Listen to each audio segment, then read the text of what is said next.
প্রত্যেকটা অ্যামেন্ডমেন্ট হচ্ছে এক একটা সংস্কার। এইভাবেই আমাদের বুঝতে হবে। মাঠের রাজনীতি করতে পারবেন, সংস্কার কমিশন করবেন, বা জাতীয় সংস্কার পরিষদ করবেন, সাংবিধানিক সংস্কার পরিষদ করবেন, দিস ইজ অল ওয়ার্ডিং। কিন্তু প্র্যাকটিক্যাল যেটা আসতে হবে অ্যামেন্ডমেন্ট, সেটা গ্রহণ করতে হবে পার্লামেন্টে। And that would be the 18th amendment of the Constitution, which would be historic constitution in our century, যেটার প্রত্যাশা নিয়ে আমাদের শহীদরা শহীদ হয়েছেন, যে আকাঙ্ক্ষা নিয়ে গণ অভ্যুত্থান হয়েছে, যার জন্য আমরা সংগ্রাম করেছি। আমার নিজের 10টি বছর নির্বাসনে গিয়েছে, তাকে আমি বৃথা যেতে দেব না।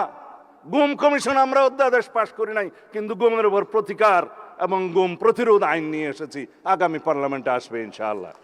জুলাই আমাদের সবার, বাংলাদেশের 18 কোটি 20 কোটি মানুষের সবার সম্মিলিত প্রয়াসে আমরা কেউ হয়তো নেতৃত্ব দিয়েছি। আমাদের সামনের সারিতে যারা শহীদ হয়েছেন তারাই হচ্ছে আসল জুলাই যুদ্ধ, আসল নেতা। তাদের আকাঙ্ক্ষা বাস্তবায়ন করাই হবে আমাদের জন্য ফরজ। অথচ জুলাইয়ের কৃতিত্ব নেওয়ার জন্য, রাজনীতি করার জন্য সবাই প্রতিযোগিতায় নেমেছে।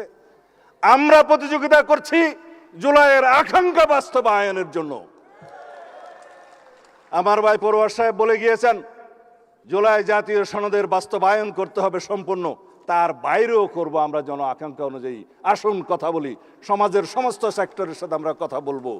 তাদের প্রত্যাশা কি, জুলাই যোদ্ধাদের প্রত্যাশা কি, সাংবাদিক বন্ধুদের প্রত্যাশা কি, আইনজীবীদের প্রত্যাশা কি, বিশেষজ্ঞদের কাছে আমরা মতামত নেব, সংবিধান বিশেষজ্ঞদের সাথে বসবো, এডিটরদের সাথে বসবো।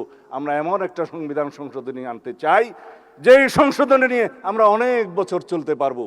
কারণ বারবার জুলাই আসে না, বারবার 71 আসে না, বারবার বাংলাদেশে গণ অভ্যুত্থান হবে না। এবং এই গণ অভ্যুত্থানের মধ্য দিয়ে আমাদের যে অর্জিত আকাঙ্ক্ষা, যে প্রত্যাশা এই জাতির, সেই প্রত্যাশাকে যদি আমরা পূরণ না করতে পারি, সারা জীবন আমরা দায়ী থাকব। আমাদের পরবর্তী প্রজন্ম আমাদেরকে দায়ী করবে যে আপনারা বাস্তবায়ন করলেন না আমাদের প্রত্যাশা। খবরের কাগজ, নিখাত, নির্ভীক, নিরপেক্ষ।